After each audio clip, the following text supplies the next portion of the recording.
welcome to another episode of the Ryan Joe Show. Today's video, I'm going to discuss why I am a right-wing, Trump-supporting, frickin' redneck Albertan. We're also going to discuss the topic of mischief in the Criminal Code of Canada and how that applies to animal activists. We're just on our way to southern Alberta today to go film some animal agriculture operations, legally of course from the road, where I won't be trespassing. I'll be on public property, and we'll talk a little bit about my political views and why I feel the way that I feel about certain things, and I'll take you along for the ride.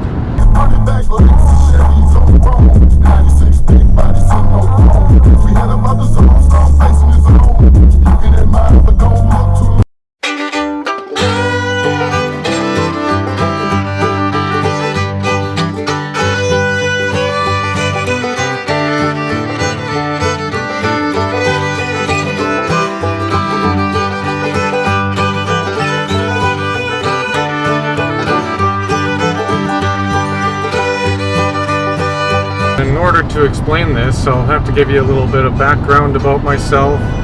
I was actually born and raised in southern Alberta.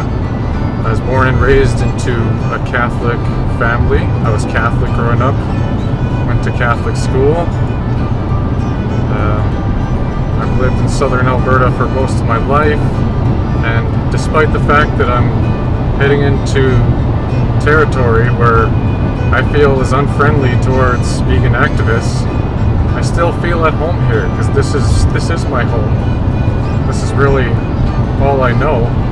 I mean, I lived in Vancouver for about 20 months, and I lived in Edmonton for about 18 months, and I also spent some time in Saskatchewan where I lived there, and other than that, I've been in southern Alberta my entire life. My family, I have some of my family members who are cattle ranchers. Some of my family members are involved in the animal ag business, and do I feel like I betrayed them? Do I feel like I betrayed those people, my family? Not really. You know, I strongly believe that we should be able to hold different opinions and still get along and still care about each other. Excuse me.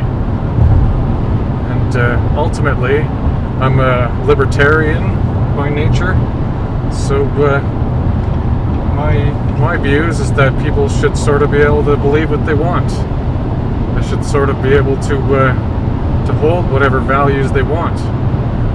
I know what some of you are probably thinking, that would have people hold racist values. Do I support that? Well, not really. My views is that people who are racist, maybe there's something mentally ill with them, you know? It's horrible what they're doing, and it's horrible some of the hatred that goes around in this world, and it's totally unnecessary. But how do we respond to that type of hatred? With more hate? I don't think so. I don't think that any meaningful change is going to be made by hatred, and the hatred is just going to propagate until it becomes out of control. And, you know, even to the farmers I'm about to go film their property, no hatred for you guys, you know. I used to support your product. I would probably think you're a great person if I wasn't a vegan animal activist. And in fact, I believe that Albertans are super friendly people, actually. And we'll see what kind of reaction I get. I'm not out to confront anybody today. I just want to make a video and throw some content out there. What about when it comes to Donald Trump?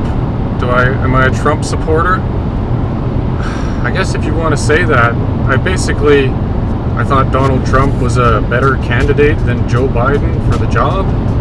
If you want to call me a Trump supporter because of that, I don't know. I don't think Trump is good. I think he's pretty terrible. I think Joe Biden is just more terrible. So what? Does that make me a Trump supporter? I guess you can call me that. I don't know. I feel that Donald Trump is more like myself, rather than he just says what he wants, regardless of what people are going to think. And people judge him negatively for that. Yeah, so what? You know what? We don't always say the smartest things. So what? At least we're honest. If we say what's on our mind and it's wrong, then why should we be canceled because of it? I don't know. I think that people should be allowed to make mistakes, and whoever, I'm not religious or anything. I was born religious, obviously, but there is one passage from the Bible that sticks out to me that I kind of live by, is that may he cast the first stone, he who is without sin. To be honest with you, I've been very liberal most of my whole entire life, throughout my childhood, right up into my 30s. It was actually getting into animal activism that made me realize that I'm more conservative than I thought. With just getting into discussions with non-vegans and having them make excuses for why they can't go vegan made me realize that we all have to be responsible for our own actions. We can't just be little crybabies and blame it on somebody else.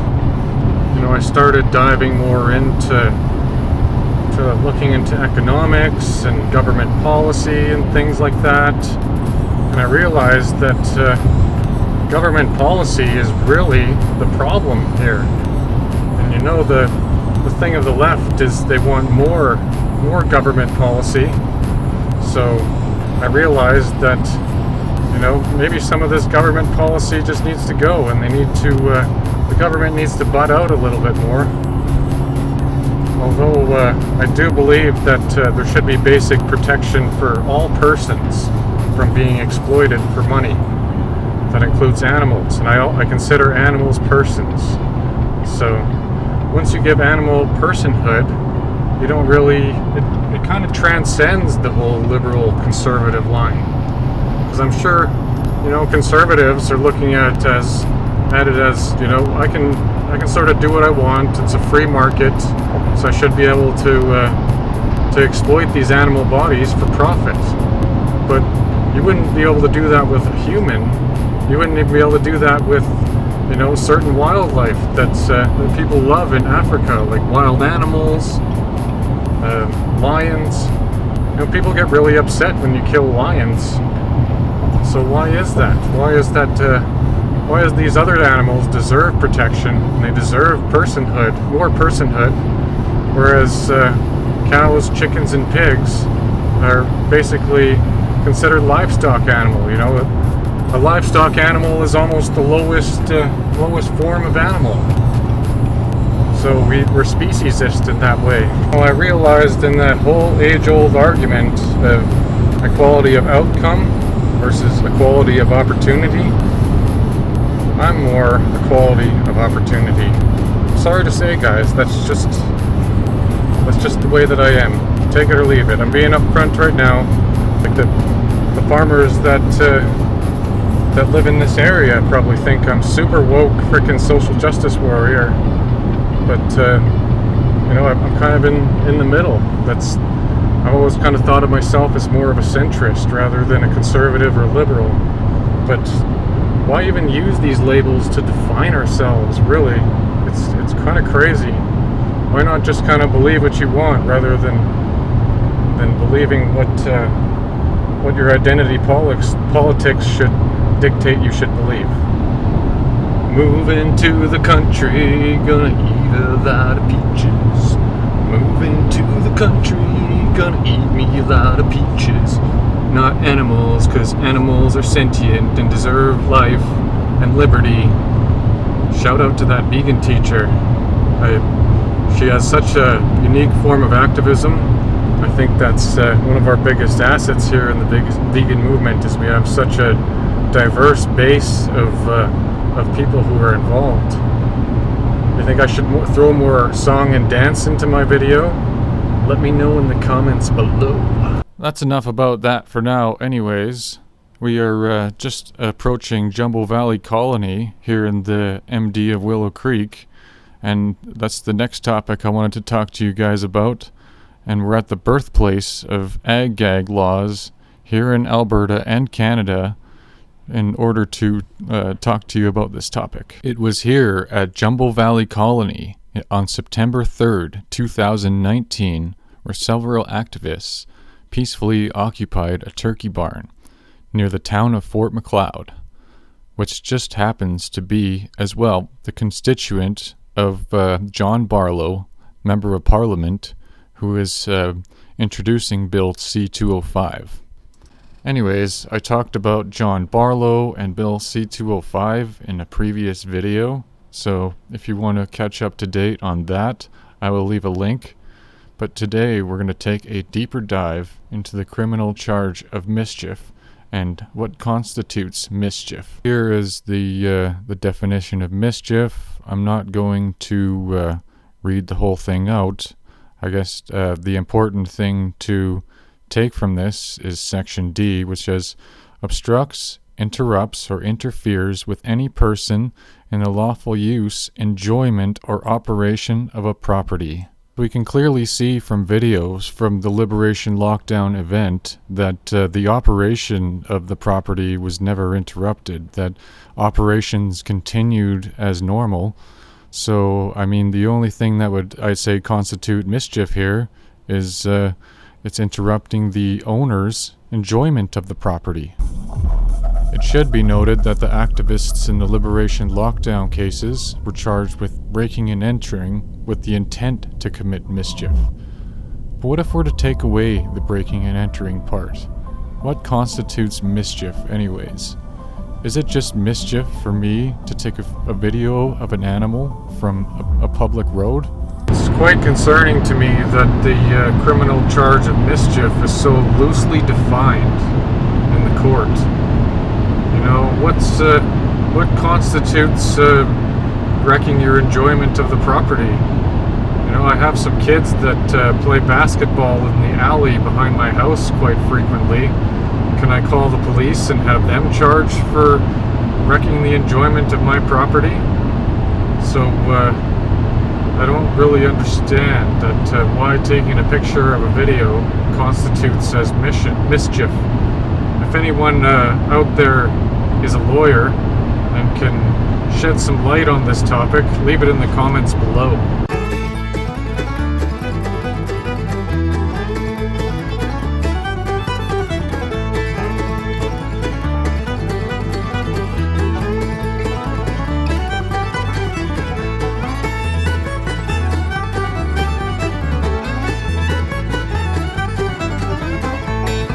We're here in Glenwood, Alberta, home of a very large cheese producing facility in the area, and we're going to talk to you, bring you to my next topic here, which is why I'm not vegetarian, and we'll go film some dairy operations, and you tell me, am I committing mischief when I film this from the road?